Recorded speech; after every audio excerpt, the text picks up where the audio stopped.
This is the FM Gold channel of All India Radio.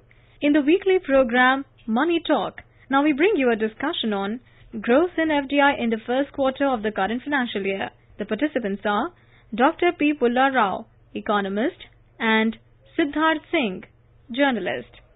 India continues to be an attractive destination for foreign direct investments. In the first quarter of the current financial year, India got $10.4 billion FDI, which is almost 37% more than the same period in the last financial year. Dr. Pulla Rao, what does this robust inflows FDI indicate? Basically, our government since 2014 has been making an effort and giving emphasis to getting foreign investment. And at the same time, India has been fortunate that the other economies which usually get a lot of foreign investment, maybe the Chinese and European countries and other places, they are not so attractive an economy at the moment. India has got excellent talent, a great pool of engineers, scientists, everything is here, plus a big market. And all this in conjunction with the lower oil prices. As they keep saying, India is in a bright spot in the entire world economic scenario. So therefore, while one is very much enthused by this stiff boost, as you have mentioned, in FDI, government has also been laying the groundwork. International factors are very auspicious. And therefore, while we welcome it, we should even think of more, bigger figures eventually, because the country can absorb more FDI, foreign direct investment. And this is a very good sign. The first quarter itself is usually a slow quarter. It's usually the end of the fiscal that people start thinking of their investments. So this is a very good sign for the future. Does robust investments in the first quarter itself, does it also indicate that there is clarity on part of the investors, they are committed to India as it is an investment destination? Yes, when you go in investments in the first quarter of the year, it shows you mean to carry it out, your long-term plans, and that this situation will go on. And in the last year, a number of agreements also have been tied up with the backdrop of Make in India emphasis. And one gets the idea that the government has been emphasizing that when we buy things from abroad and other things and there's investment, you try to make it in India. Be it very sophisticated items in the aeronautical industry, the defense industry, and now even in the communication technology. Therefore, this shows a very good sign that they have committed to India. They want to test this market. They want to utilize what's going on here. And they see the huge infrastructure outlays which are now going on, especially in the roads, ports, and other sectors. So therefore, it's all coming together at the moment for the foreigners also. They find India a different India at the moment. Dr. Pulla Rao, we also see from day one the focus of the Narendra Modi government has been to liberalize the FDI regime. Now we see almost 97% of the FDI is on the automatic route. Most of the restrictions have been done away. And just very recently, they have also done away with the Foreign Investment Promotion Board, which was the body or the institution which used to clear FDI investments into the country. So all this has also moved in the right direction, which is also encouraging foreign inflows into the country.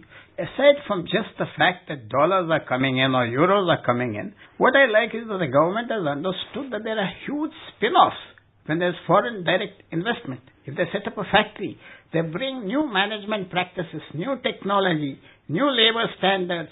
They bring their know-how to our country. A good example being Maruti in the 1980s. When it came, we got a taste of what Japanese manufacturing is like. There were lots of gloomy predictions that the Indian industry would fail now, no other car industry would be there. On the contrary, Maruti, with Japanese investment, has given rise to new technology, technical skills, and now India, I believe, is becoming one of the biggest automobile manufacturers in the world. Therefore, FDI should not be purely in terms of the dollars or the money comes in.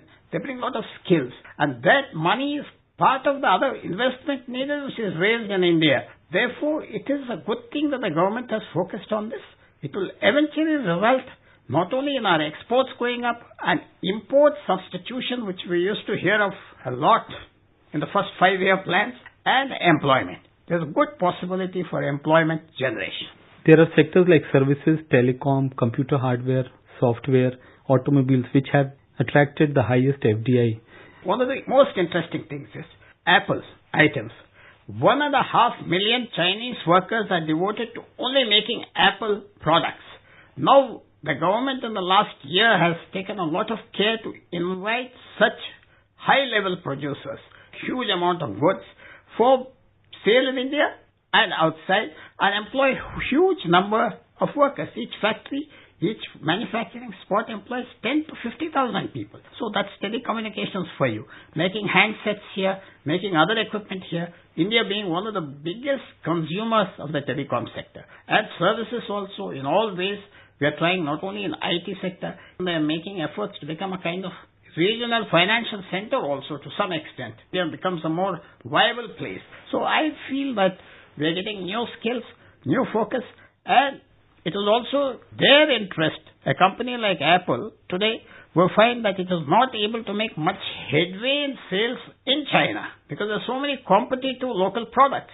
While in India it has got an open field, so they are coming in here and it is going to help us enormously reduce imports, have exports, create employment when there is a big product, a branded product like Apple. Why there is so much of emphasis on FDI? Because when we see recently government has also liberalized foreign direct investments into sensitive sectors like defense also. We have opened up defense also for foreign direct investment. So how does it play out? No defense seller in any other country has an exclusive agreement with India. He doesn't say, I'm selling you these armaments, these planes, I won't sell it to your opponents or to anybody. It's a free market. Who pays gets it. So when you ask him to make that here, it is, can you afford the technology?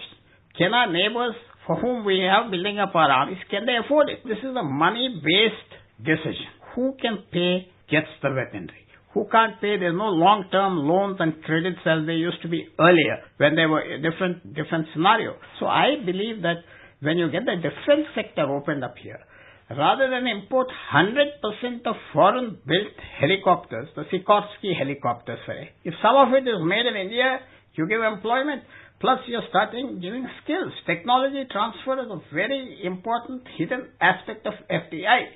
Sure, you might say there are intellectual property rights, they can't give it to you, but you get it in other ways. Indians are employed here, they absorb the technology, the skills, they come out, we use those products, and then it becomes an Indian intellectual property indirectly. Therefore, there's lots of ancillary gains when you have FDI in highly technical, intensive sectors, like defense, which I have just mentioned.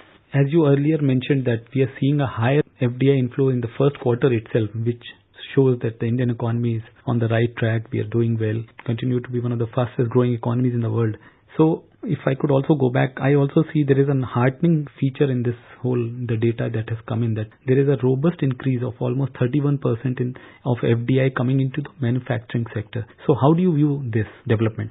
Don't forget, we are importing a lot of consumer goods.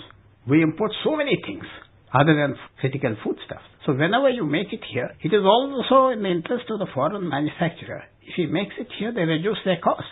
They become more competitive. They're directly here. It is not that they can't make it there and bring it here. It helps the person who's investing money to have a plant in India. He can cater. You see, a country like Sri Lanka can't have an exclusive market. It needs to be part of a regional market. And India makes a good hub for all of these local markets. So a company coming from a foreign country also looks into it. You can take a company like Philips. They've got a huge setup in India. They're from Holland. And they don't have similar factories in some other neighboring countries. So they can use this as a place to export from. Manufacturing in India doesn't mean only for India. The essential idea should be that they should export from India, just as all the multinationals go to China, they manufacture in China, they export from China. So that is one of the goals. That's where you get the biggest gains for the country when you export the goods that you manufacture. What are the benefits to the economy? Higher FDI, how does it benefit the economy as large? Does it also help in balance of payments? It also strengthens the rupee? The primary gains is it stabilizes the Indian rupee. When foreigners show their confidence in India by investing in India, it has strengthened the rupee. And even though we have $400 odd billion in foreign deposits in India, foreign exchange holdings, don't forget some of it is very, very viable or liable to flight if there is any crisis situation. It is investments like this in greenfield industries or brownfield industries where they show permanent commitment to the Indian economy, not just participating in the share market, equity market. You take your money away in a minute. So this kind of thing balances our foreign exchange needs, balance of payments problems, and it's a very healthy sign. It's actually, they show their confidence every day to the world currency markets that we are investing in India. Your money is safe there. Our money is safe there. Is it also kind of a reaffirmation or a kind of it reaffirms that the fundamentals of the Indian economy are strong? See, more than the fundamentals, I think people look at other people. How is the government reacting? What is the government trying to do? Is the government welcoming them? Are they being given a red carpet? These things, we never had it to such an intense sector. Yes, during Manmohan Singh's time, he was always open. Even during his own personal time as Prime Minister, he was open. But maybe the entire government was not open. So this is a great signal that you have to send to foreign investors, that you will have less rules, you will have the same rights as Indian companies, you're valued, you're an honored guest, and then that's how all other economies have taken off, whether it's a Korean economy which first got money from Japan, or the Chinese economy which got money from all over the world. All of them have taken off with some great infusion of foreign direct investment. The Chinese economy is the best example you have. We have also seen our own Prime Minister Narendra Modi. He's been very vocal in calling on the entrepreneurs outside India. Whenever he is on foreign tours, he has been appealing to them to come and invest in India, and his endeavor has been to improve the business climate into India, and government has taken a lot of initiatives to ease of doing business. All this has also helped in higher FDI? Yes, when the Prime Minister of India makes it a point to devote a percentage of his time when he is abroad to meet the business heads, and it's widely publicized, it's a very big message. India is not some country in a corner of the Pacific Ocean. It's in the heart of Asia. It's a very big economy, has a huge market, and it has the language facility also. Everything is here. So when the Prime Minister makes it a point to try to invite them personally, interact, it does have an impact. It has a huge spillover effect, and that's what we are seeing. Definitely these efforts at this time, credit goes to the government and to the Prime Minister that he is open, he is receiving them. When in India also, when they visit India, we notice that he is always meeting these people, and they are highlighted, and they go back with great confidence and trust in the Indian system. India needs about $1 trillion investments into upgrading its infrastructure need. So you think FDI also has a critical role to play in building infrastructure? FDI will come to any sector where the return is stable. At least long term or medium term, they can be safe with their investments.